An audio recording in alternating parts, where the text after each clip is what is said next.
Vous pouvez passer de débordé à débordant, de à sec à vide, avec des marges et des réserves.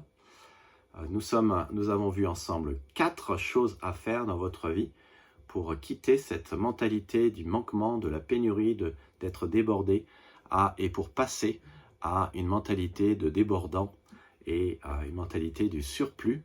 Et nous sommes donc dans la conclusion. Nous avons vu 4 principes à vivre, mais je veux juste dire, pour compléter ce que j'ai dit sur la question d'être généreux avec nos finances, c'est que d'un côté, dans le psaume 23, Dieu dit qu'il est notre Seigneur, qui veut que nous ayons tout ce qu'il faut et qui s'occupera de nous donner tout ce qu'il faut. Et de l'autre côté, Dieu nous dit, dans Malachie 3.10, « Apportez à la maison du Seigneur toute la dîme afin qu'il y ait des provisions dans ma maison. Mettez-moi de la sorte à l'épreuve.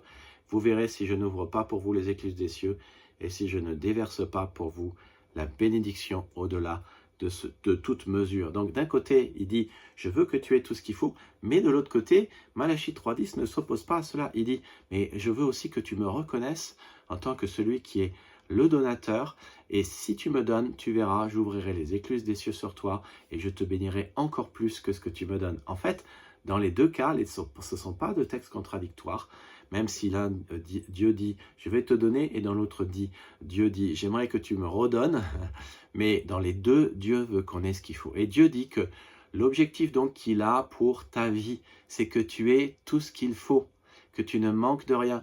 Et donc, tout ceci pour dire, arrête de voir que tu n'as pas assez de le dire. Dis avec David le psaume 23, « Le Seigneur est mon berger, je ne manquerai de rien, ma coupe déborde. » Tu le crois vraiment? Fais ce que le Seigneur t'a commandé et un fleuve de bénédiction coulera sur toi, comme dit Ésaïe 48. Reste connecté chaque jour, tu auras un fruit débordant et de la joie. Arrête de te plaindre et de contester. Commence à être reconnaissant. Arrête de te comparer aux autres. Commence à être content. Cultive le contentement. Et arrive d'être radin et commence à être généreux. Alors, j'aimerais, mon ami, vous lancer juste quelques défis. Mettez Dieu à l'épreuve en débordant de compliments et de reconnaissance envers les autres. Prenez Dieu à la lettre. Mettez-le à l'épreuve pendant 1 an en lui donnant 10% de vos revenus et vous verrez si dans 1 an, il a tenu parole. Pourquoi ne pas prendre Dieu à la lettre et faire cela pendant 1 an? Et au bout d'1 an, faites le bilan.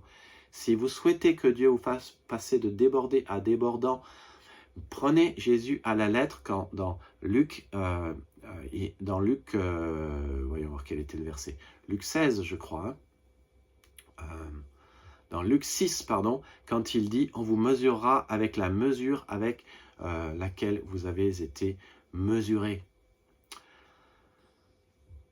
Puis lisez la parole de Dieu chaque jour, soyez connectés à Jésus chaque jour, arrêtez de vous plaindre, soyez reconnaissants. Et si vous souhaitez que Dieu vous bénisse à un tel point que votre vie est débordante, mettez Dieu en premier.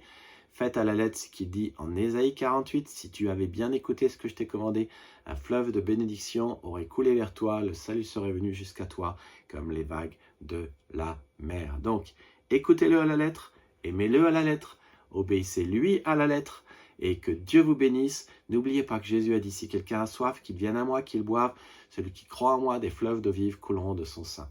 Venez à Jésus, croyez en lui, faites-lui confiance. Engagez-vous à le suivre, dépendez de lui. Et si ça vous intéresse, eh bien, je veux vous lancer l'occasion, vous lancer la possibilité simplement de prier avec moi et de l'accepter comme votre sauveur personnel. Seigneur, merci parce que tu me fais cette offre de pouvoir t'accepter comme sauveur personnel. Merci que tu dis que si quelqu'un a soif, je peux venir à toi et tu feras en sorte que sa vie devienne débordante. Seigneur, j'en ai besoin.